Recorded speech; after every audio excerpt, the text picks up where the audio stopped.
And I thought they made shots. I thought they did stuff. I thought Jimmy had them ready. I thought they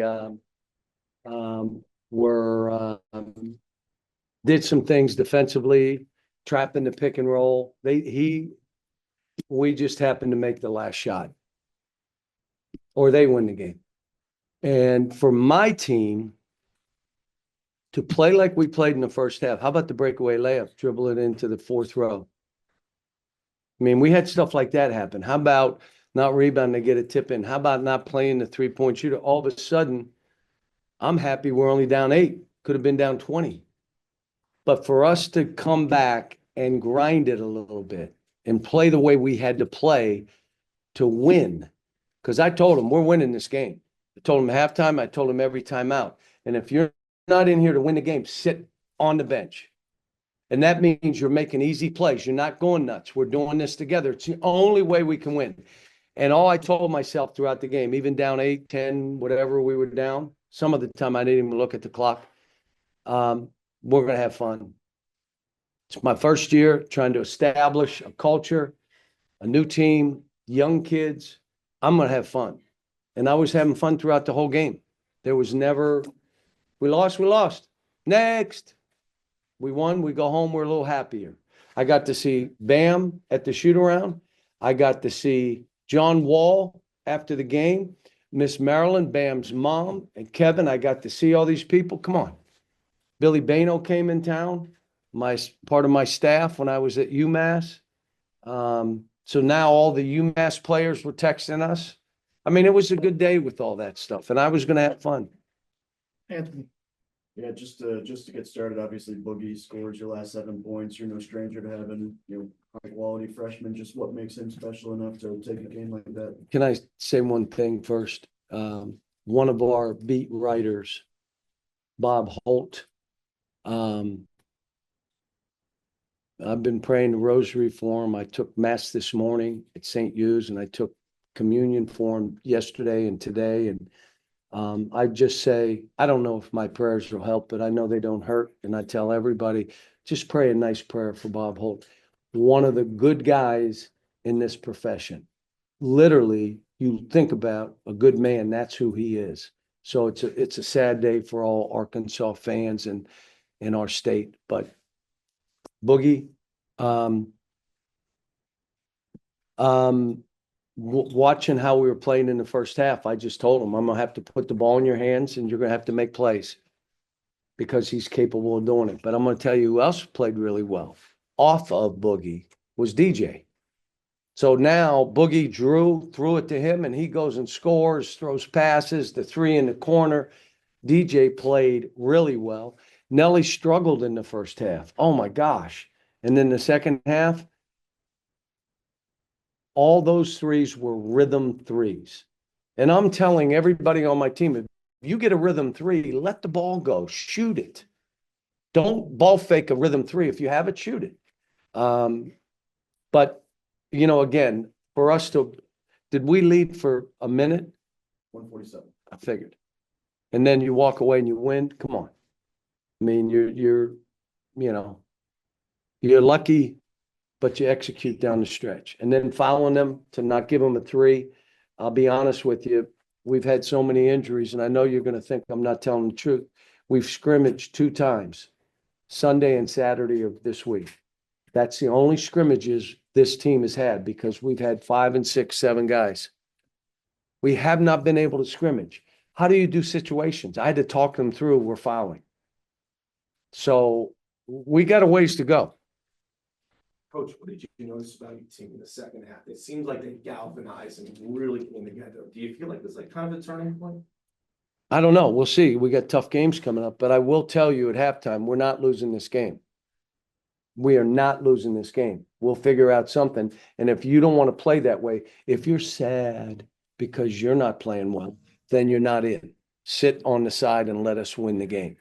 And we had a bunch of guys that fought. And just in these kind of games, you claw and give yourself a chance. We gave ourselves a chance, and Boogie made some plays down the stretch. We missed 2 free throws again. The game could have been over. 2. We missed 11 last game. I mean, you know, you want to win games, you better be making free throws. You get some good minutes out of Jonas, especially at the start. You start him in the second half. Just how big was he? Just to kind of get him in those good situations. Well, TB, because of their pick and roll and their guards, we played him a lot in those pick and rolls. But Z played well. 2 threes, blocking shots, big rebounds. You know, he played well. Jonas played well. Jonas should give us, he got a little tired. So when the guy spins and scores on him, you know, that's when I said, okay, he's only started playing how many days ago? 5 days ago. So he was out 5 months. Speaking of DJ earlier, I don't know if this is you implementing this or just DJ's experience playing with Rob last year, now with Boogie, kind of a situation. Do you think that's something that he grew and he's from playing with Rob and carried over? Or is that something you've schemed because you've had like that ability of having this dynamic backcourt? Well, I like him on the ball too. So I like him both, off the ball, on the ball. To be honest, he played that way in high school. Played more off the ball than he did on the ball. Last year for me, he played probably more on the ball than off the ball. But he's one of those kids, like he scored no points in a game this year. And I went crazy because I didn't realize until I went home and looked at my stat sheet. I didn't sleep that night. How can DJ Wagner not score a point? I call him in and I talked to him and I said, you know, I didn't know you didn't score a point until I went home. You know what he said to me? Don't worry about me, coach. I'm fine. How about if you had a team full of those? We don't. We don't. But how about if we did? Now all of a sudden you're so consumed with our team and winning and you worry more about the other 4 guys than yourself. Well, how about if they do the same? Now you have an empowered team. Now they make calls and they do stuff. We're not there yet. We're young and a little bit immature, but because we scrimmaged 2 days, we made strides. 2 days of scrimmaging, hooray.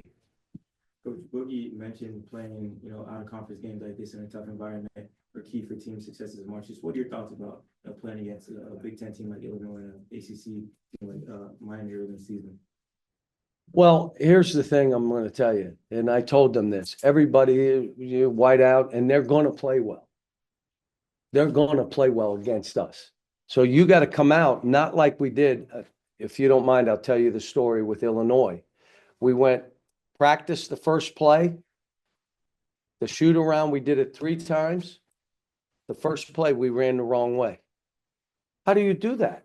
You're not thinking about your team. You're thinking about yourself. You're into how you're going to play. It's the only way. Be like an NFL quarterback. From Tuesday through Saturday, you're practicing the first few plays. And the first snap, he turns the wrong way, gets killed, bloop, fumbles, and they score. That's what that's like. They come down and score 2 threes. We take another bet. All of a sudden, you're down 14-2. So we got work to do. But I'm going to say it again. I like the team, and I'm telling everybody, and I'm telling the fans in Arkansas, I'm going to have fun. This is year 1. I am going to have fun. And I had fun today coaching. What's it like to have a guy like Abdu Thero, who I know the shot wasn't falling, but he kept going to the rim with authority? And what is it like to have an athlete like that who can go off either foot and just finish a dunk from? I played him too many minutes today, so he missed some layups that he normally make. Missed a couple free throws. He's got to get more confident and going to have to get in the gym and take 500 free throws. I don't know what to tell you, but he's got to do that because if you're going to drive that way, you're going to get fouled. Now go to the line and make 2. We went to him on a big play. We threw it to the elbow, and he drove right and got it. And this may be a team that can't play as much random. That in transition, different. But on a made goal, they score on us. We may have to do something. And that's okay. I'm still figuring them out. On a dead ball, we did 2 or 3 things we hadn't done before. So, but we got to scrimmage and practice some stuff. Obviously, Illinois obviously hit 15 3-pointers. You guys hold them to 1 of their last 7 today. Was there any defensive adjustments you guys made? Yeah. Don't give them threes. Make them drive. How about high hands? Don't back away because you're embarrassed. He's going to beat you on the dribble. We want you to beat him on. We come at us. Don't dance and your hands are down and they make it. There was a late one with Nelly. His man went over the top. He stopped. Wait a minute.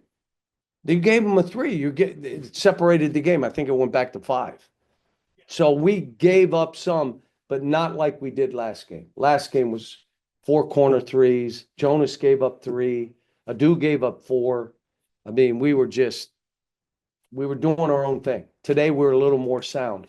But even when you're sound, if a team's willing to take 33s, there's a chance they can make 15. There's also a chance they can make 4, and then they lose.